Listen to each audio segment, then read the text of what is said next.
Halo warga desa, Assalamualaikum. Warga desa, semoga kita semua dalam lindungan Tuhan Yang Maha Esa dan senantiasa diberikan kesehatan, diberikan rezeki yang banyak, dan bisa melakukan aktivitas kegiatan-kegiatan kita dengan baik dan lancar. Warga desa, hari ini KPU telah resmi membuka pendaftaran PPK, dan untuk pendaftaran PPS akan dilanjutkan setelah pendaftaran PPK ini selesai.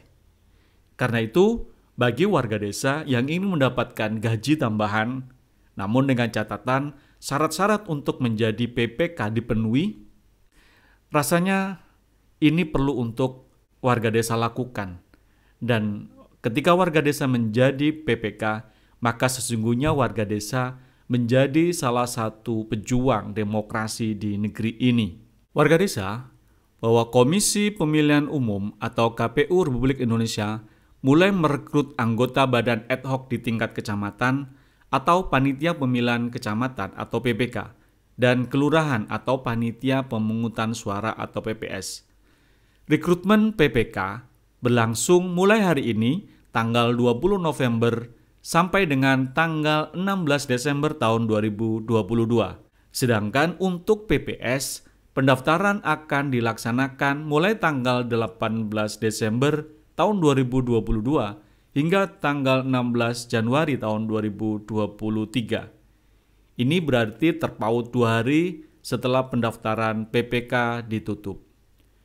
Koordinator Divisi Sumber Daya Manusia KPU RI, Persadan Harahap mengatakan bahwa jumlah anggota PPK yang akan direkrut mencapai 36.330 untuk 7.266 kecamatan se-Indonesia. Sementara itu, jumlah anggota PPS yang akan direkrut mencapai 251.295 orang untuk 83.765 desa atau kelurahan se-Indonesia. Kemudian, tidak terdapat lagi batasan bahwa calon anggota PPK dan PPS pernah menjabat posisi tersebut selama 2 kali, sebagaimana dalam aturan pemilu tahun 2019. Berikut ini syarat-syarat untuk menjadi anggota PPK dan PPS pemilu tahun 2024, sebagaimana dimuat dalam pasal 35 Peraturan KPU nomor 8 tahun 2022. Syarat tersebut antara lain, 1. Harus warga negara Indonesia. Yang kedua, harus berusia minimum 17 tahun.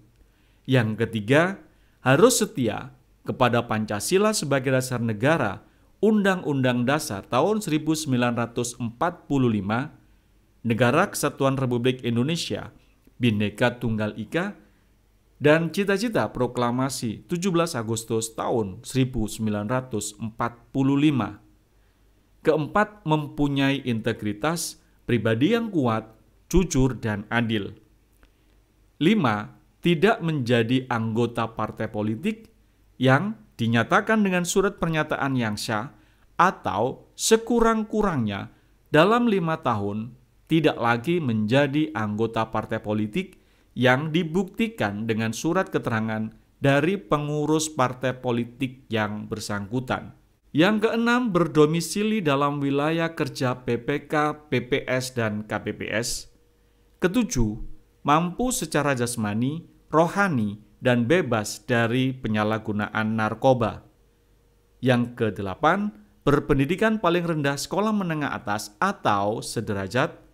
Dan yang kesembilan, tidak pernah dipidana berdasarkan putusan pengadilan yang telah memperoleh kekuatan hukum tetap karena melakukan tindak pidana yang diancam dengan pidana penjara 5 tahun atau lebih.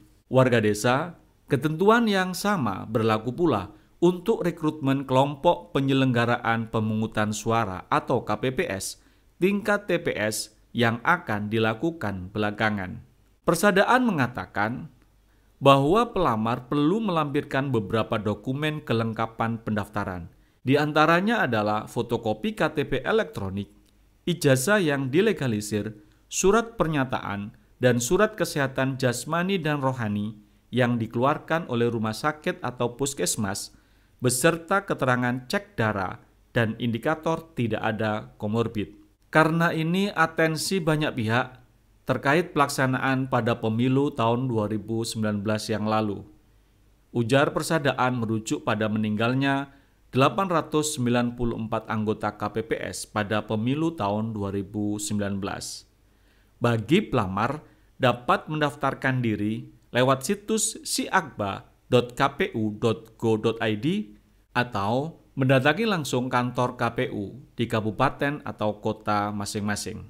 Untuk itu warga desa yang telah memenuhi syarat yang sudah disebutkan di atas, silakan saja untuk mendaftar menjadi anggota PPK. Ingat ya, pendaftaran sudah dimulai hari ini dan silakan syarat-syarat yang sudah ditentukan tadi warga desa siapkan.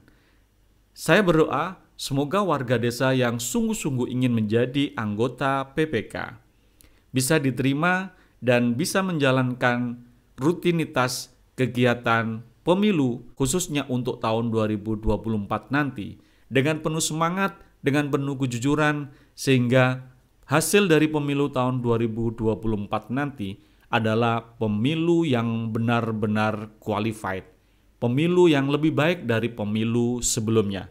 Dan kita harapkan semoga di pelaksanaan pemilu tahun 2024 nanti tidak lagi ada korban yang meninggal karena bertugas pada saat melaksanakan panitia pemilihan di kabupaten ataupun di kecamatan maupun di desa. Sampai ketemu di video selanjutnya. Salam Desa Maju.